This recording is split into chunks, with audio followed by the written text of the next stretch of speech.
This is the second part of the video, entitled Maldic the Lost Planet. If you haven't seen part 1, you will be totally lost. So Tiamat launched, or was forced to launch 11 ships headed directly for this bright gleaming of what appeared to be a planet entering its airspace or a large meteorite.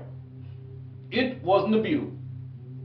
The great ship NIBIRU had 7 warships accompanying her, and they were launched as the 11 ships that were launched from Tiamat. Kingu was the name of the head defense force of Tiamat. Kingu later became the name of an imperfect planet now called a moon, one of many moons. Kingu was originally the companion planet of Tiamat before the crash of the satellites of NIBIRU. The 11 ships were launched from Tiamat at NIBIRU. They were immediately detected by the force field of NIBIRU and eliminated. At the same time, one of the 4 satellites that came with NIBIRU from the planet Maldic, that was from a binary star system or had 2 suns, this craft called the North Wind was lined up directly for Tiamat. Upon the impact of the North Wind, it caused Tiamat to split into 2 parts.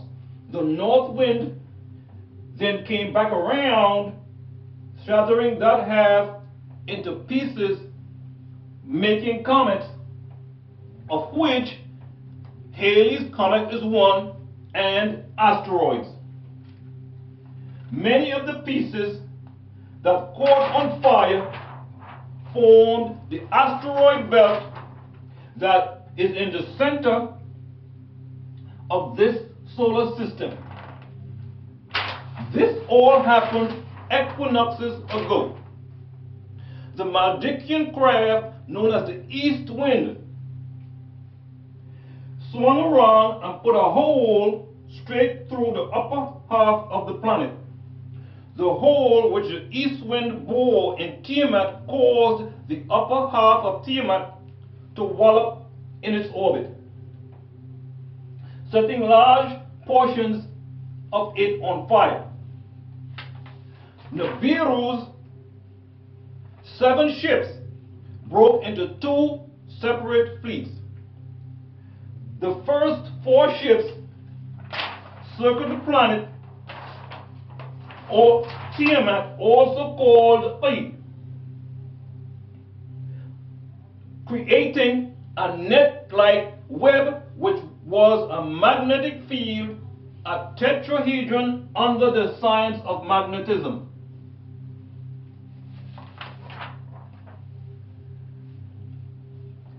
One of the 3 warships from the second part of the fleet of 7 from NIBIRU, located on the outskirts of the force field, launched a bright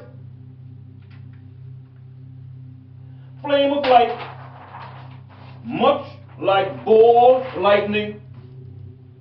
Lightning is a visible discharge of atmospheric electricity, and ball lightning is gaseous combustion. The ball lightning was filled of brilliance and pierced straight down into Tiamat, completely neutralizing Tiamat's electric and magnetic force fields. Another Maldikian craft, known as the West Wind, was released from the magnetic hold of NIBIRU's force field, also known as the West or the Evil Wind, tore straight down as ball lightning into the center and exploded and gouged out a large hollow space in the center of Tiamat, and the west wind became a tremendous 600-mile sun called Sul. It was trapped in place there with a sunscreen to direct the heat waves through the North Pole away from the planet, creating the northern lights, or what is called Aurora Borealis. Auroras result from large-scale electrical discharge processes surrounding the Earth. Scientists say the discharges are powered by the electromotive force created by the interaction between solar wind and Earth's magnetic field. This is not the same as the reflection seen in the sky that are a result. Truth of the matter is the lights are caused by reflections from the inner sun on the surface of the waters. The luminosity comes from the excited or ionized atoms and molecules, energetic electrons carrying discharge currents. These discharge currents are directed towards the poles by the Earth's magnetic field and collide with and excite or ionize upper atmospheric atoms and molecules. The most common color of energized oxygen is green, whereas oxygen molecules glow red or yellow. Nitrogen atoms emit a purple light, and nitrogen molecules a pinkish one. The folding effect results from the electric field induced on either side of the auroral curtain by electrons.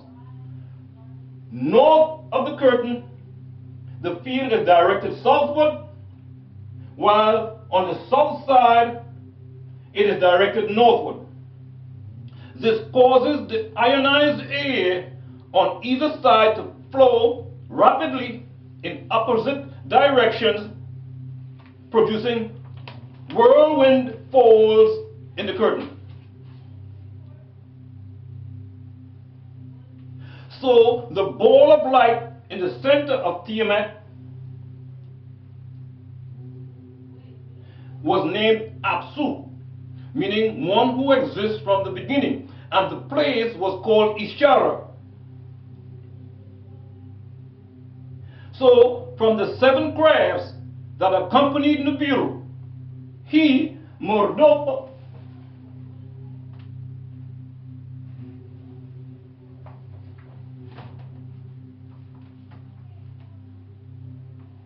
the commander of the fleet, had 4 of them locked onto the planet, creating a tetrahedron pyramid of energy with one craft at a 19.5-degree angle around the new half of Tiamat with a hole through it. The planet was trapped and in its orbit and protected by forces by the guidance of these 4 ships. Thus, these 4 crafts were launched that were called in Revelations 4 angels or 4 winds to hold the planet into its former shape, and was set there to keep this planet from exploding, and has been there from generation to generation all the way down to the book of Revelations, trying to keep this. You cut the diameter in half and you come down to the radius, and the radius tells you where that sun sits. The sun is now trapped in here. This atmosphere is set, and the elders responsible for this was guilty of the crash, so they made this their pet project. This locked in on the planet. they had total control of the hole that was going through the planet. And the energy from each one of the 4 crafts locked Earth and gave it its atmosphere and bent it into shape. It was more like an oval than a circle, and now we are mathematically in place. This is before the earth people here were born, here, the beings living on here. The next fear was when the planet, because it was wobbling and moving, they had a fear that the opening in the center of the planet would come into contact with the outer sun, and that would cause an overheat. What will happen? Blow it up? So the elders placed a reflecting mirror through that hole from the ship to be sent upwards. A crystal city, a large craft called the Crystal City, was placed above the earth, right on the outside of our spheres, to protect it, so that whenever the hole gets in that direction, the Crystal City or ship spoken of in Revelation 21 is over it, and because of the crystal top, it reflects the light away from the planet. The Honorable Elijah Muhammad called it the Crystal City, and it sits right over the opposite hole from where the tetrahedron science pulls on the north side from the south side, and it sits there. And then these 4 ships pulled back further out, and our planet is saved. Now this newly formed planet Tiamat, called E, New Earth, was trapped in its orbit, where no planet had been orbiting before, protected by forces, by the guidance of these ships, while she healed herself. And then they, of course, tilted the planet off its axis. From a straight axis to a 23-degree axis, tilting it to the right. That is why there are more right-handed people on the planet Earth than what they should be, which is ambidextrous.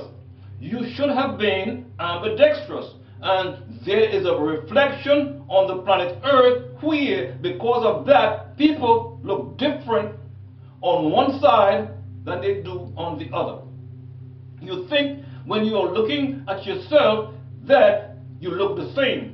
But if you took a picture of one side of your face and took a picture of the other side of your face, you'll see that because the left side of your body is weaker and less developed, the whole side of your face is also. They say that the left foot is a little smaller, or the left eye might be a little more closed. That is because that is obviously a scientific error. For those who believe in God, Allah, Elohim, Adonai, Yahweh, or whatever name you use, to believe that He made a mistake and made one side of your body larger than the other, one side of your body more agile, more capable than the other, is to say that He made a mistake. So the mistake came in when the planet was tilted off its axis, and you can see that planet right now at a 23-degree axis. This was recorded in 1993. You watch most people when they stop. Human beings, when they stop, they lean and put all their weight on the right foot as opposed to the left. Very rarely. So you do have people here who are left-handed. That is because they were bred that way. However, humans were ambidextrous. But numbers 75 out of 100 people on the planet Earth are indeed right-handed as a result of this tilting. This was done to keep the planet because it wobbles. Earth does wobble. So the elders, they referred to Earth as Ki, not Tiamat, any longer. Tiamat was another name dealing with evil, because as they saw it, by crashing into Tiamat, it could have endangered the universe. As Tiamat was going to go out of orbit, they had a fear that of a star holocaust. If Tiamat was pulled out of orbit, all the other planets would be caught up in the power of the pull of the sun and be drawn towards it, which was called Apsu at the time, way back then. By drawing up to Apsu, be drawn up to Apsu and destroy it. So they set up this science, tetrahedron science of magnetism, to keep our planet in its orbit, creating centripetal and centrifugal forces which lock the planet in place, now ready to be mined. Again, it was now ready for various life forms, so they started transporting life forms here with intent. The beings here, the vortex, did not have any intelligence, and so they would not be able to sustain the planet. They had to learn sciences because our ozone was going to deplete. The atmosphere was going to go bad. The sun was getting closer because we are now slightly off orbit. They had to set the planet up, so they started transporting beings here. The third ship, called the West Wind, finally crashed in. The beings called Vulcans on that ship got picked up by NIBIRU and were educated by the elders. The elders showed them screens of the flight and how it happened and how it was not done intentionally. Then these beings were transported here to Earth and were put in the seas here on this beautiful planet, so rich with minerals, and they lived in the seas here, descendancy. And thus you get your evolutionary man coming out of the water being half gill, and you are linked into that descendancy. And they were disagreeable people from that planet called Marduk. So you have more disagreeable people walking the planet. Years ago, I explained to you about the webs, and that you once had gills, and that means that somewhere along the line, whether through breeding or cloning, there is the sea people inside of you. And the sea people are the Dragons, the Vulcans, and the name of their planet was Marduk. This is why if you hold your hand up and turn it around in front of you, you will see that you have webs at the bottom of your fingers. If you realize that when you were in the womb of your mother, you were a tadpole, a fish, and you did have a tail. So at the end of your spinal column, there is a slight bone, whether you choose to attribute it to the coccyx of the Europeans, who have a wide descendancy because they are on a lesser evolutionary scale than you, and therefore their tail is longer. You are talking about beings who came to this planet, crashed down like if a meteorite hit millions of years ago and lived in the seas. The Vulcans, Maldikians. Some of the survivors of the Maldikians took refuge beneath the waters of planet Earth, then called Tiamat, and cut off contact with their home planet. They came from a planet that they refer to as Maldek, which scientists through NASA have found out there was another planet. Now they're talking about it. They don't know what to say about it, but they got that much. But they heard the name Marduk, you'll hear it. And those people are what they refer to on TV as Vulcans, half-sea creatures. You may not like it, but they're mixed in with you. Let's do it again. Hold your hand up in front of you and pat your fingers as far as you can, and you'll see the webs. Where you once had webs, you also had gills. You bred as a tadpole. You were in a sack of water while in the womb of your mother, so you can breathe underwater. It is a scientific fact that Europeans in Russia are delivering babies underwater. When they did the movie The Abyss, they were showing that with the reinsertion of a certain chemical, you can breathe underwater. So those beings who came here, which happen to be disagreeable Elohim, are part of why you have a disagreeable nature, the evil in you. So these beings have lived on planet Earth in the seas right beside you for thousands of years, and they seek to come to surface like you did. Come out of the water, walk dry land like any other mammal, and then take control of the land. Some of the children that you have aborted in the cities, flushed down the toilet into the sewers, have not died. These beings have taken them and have nursed them back to health. They groomed them, and now these children walk amongst us.